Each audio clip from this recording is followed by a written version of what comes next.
Hi hello दोस्तों, नमस्कार, प्रणाम। आप सब कैसे हैं? उम्मीद है कि आप सब अच्छे हैं। आप लोग के साथ भैया को ससुराल जाते समय के गीत लेकर आई हूँ। अच्छा लगा तो कमेंट में बताइएगा, सब्सक्राइब शेयर कीजिएगा, ज़्यादा से ज़्यादा सपोर्ट कीजिएगा।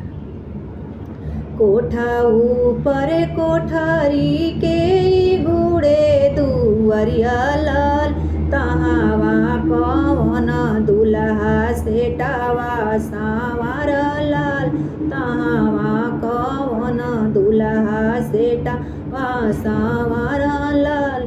कोठा ऊपर कोठरी के गुड़े दुआरी लाल, तहावा कौन दुल्हा सेटावा सांवर लाल, तहावा कौन दुल्हा सेटावा सांवर लाल।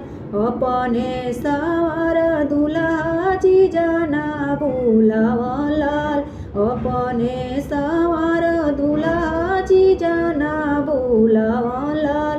हाई देख दुल्हा के अपने ही लाल, हई देख दुल्हा के अपने ही लाल।